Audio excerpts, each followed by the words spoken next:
हाय, मेरा नाम वंदना सक्सेना है। मैं एक स्कूल की प्रिंसिपल, एक लीडरशिप ट्रेनर और एक एक्सपीरियंस टीचर हूँ। इस वीडियो में हम बात करेंगे about overcoming favouritism for school students. ऐसा हम क्या कर सकते हैं एक स्कूल के सिस्टम में जिससे कि हम बायसेस से हटकर एक बहुत फेयर तरीके से करिकुलम को बिल्ड कर सकें, डेवलप कर सकें और बच्चों की सही तरीके से परवरिश हो सके। तो पहली चीज़ है, स्कूल्स और टीचर्स क्या करेंगे।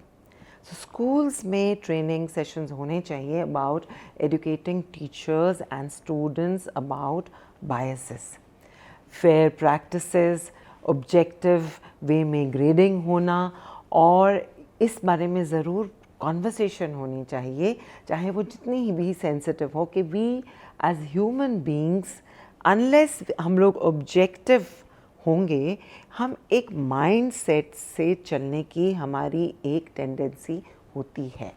तो इस चीज़ की एक्सेप्टेंस पहली बात है।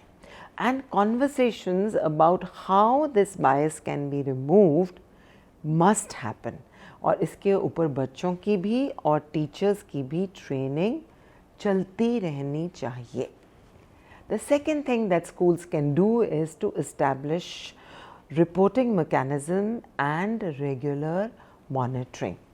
Reporting mechanisms about how grading practices have been established, चाहे वो academic scores के लिए हो, चाहे वो student council की selection के लिए हो, चाहे वो extra curricular practices में जब बच्चे इंटर स्कूल एक्टिविटीज़ में जाते हैं उसमें पार्टिसिपेशन के लिए हों, चाहे वो एक मॉनिटर की सिलेक्शन के लिए हों, चाहे वो किसी भी प्रैक्टिस को लेकर हों, उसकी एक हमको ज़रूर एक रिपोर्टिंग मैकेनिज़्म होना चाहिए।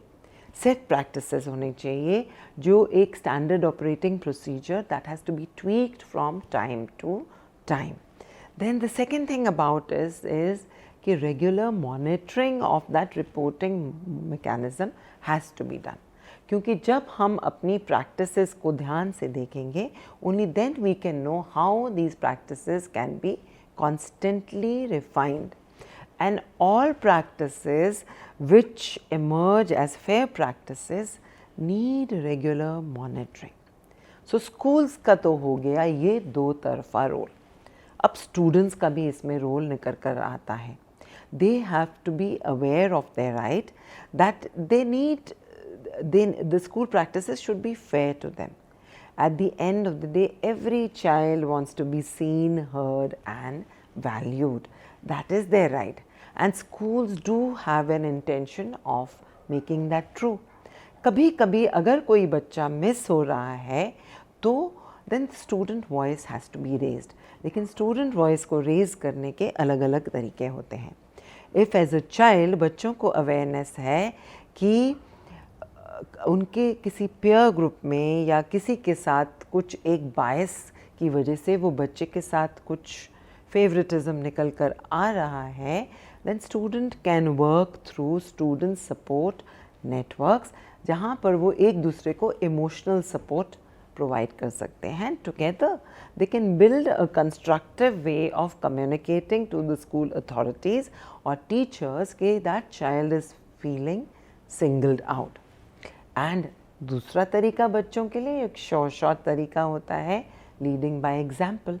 अपनी रिलेशनशिप में, अपने फ्रेंड्स के रिलेशनशिप में, या आप कभी भी एक जेंडर बायस को उभर कर मत आने दीजिए, या कोई एक फेवरेट फ्रेंड आपके का है जिसके लिए आप एक, जिसे कहते हैं कि you are blinded by love of that favourite friend, और उसके लिए आप अपने बिहेवियर को उसके हिसाब से मॉडल कर रहे हैं, तो उसको बिल्कुल रोकिए। Because at the end of the day हमें अगर एक स्कूल में फेयर प्रैक्टिसेस इस्टेब्लिश करने हैं तो बेस्ट रोल मॉडल्स निकल कर आते हैं बच्चे, और सीनियर्स को देखकर जूनियर सीखते हैं। And this is how the cycle and the network of fairness continues. और आइए बात करते हैं हम पेरेंट्स कैसे इस कल्चर को के लिए कंट्रीब्यूट कर सकते हैं।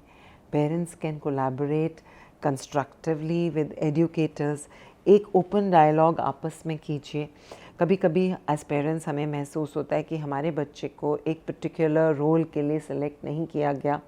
अब हम हर पेरेंट को चाहिए कि अगर एनुअल प्ले हो रहा है तो बच्चे को लीड रोल में उन्हें दिखना चाहते हैं, एक्टिंग में देखना चाहते हैं, क्योंकि हमारे अपने माइंडसेट में हम we are always weighing the seeing of a child through the importance that is given to the child. Lead role में लीड एक्टर को मैक्सिमम इम्पोर्टेंस मिलती है, लेकिन we must not forget and कि बच्चे की टैलेंट एंड एप्टीट्यूड के हिसाब से बच्चे को रोल मिलेगा। यहाँ पे पेरेंट टीचर कोलैबोरेशन का बहुत बड़ा रोल होता है। As parents, sometimes we are blinded and we see our child as a star. And yes, of course, every child is a star, but this open communication gives us a new window to the child's personality. And बहुत सारी चीज़ें हमें समझ में आती है, and जिसको हम बायस समझते हैं स्कूल का, कभी कभी वो बच्चे के लिए, बल्कि बहुत बार बच्चे के लिए वो एक बेहतर ही इंसेंटिव होता है। सो ओपन कम्युनिकेशन को हमेशा जाहिर कीजिए। And second thing is never forget to support your child. If the child comes and expresses to you कि मुझे लगता है कि मुझे ये रोल मिलना चाहिए है, या मैं सोचता हूँ कि मुझे मैथ्स टेस्ट में 20/20 मिलने चाहिए, तो आप बच्चे की बात को ज़रूर सुनिए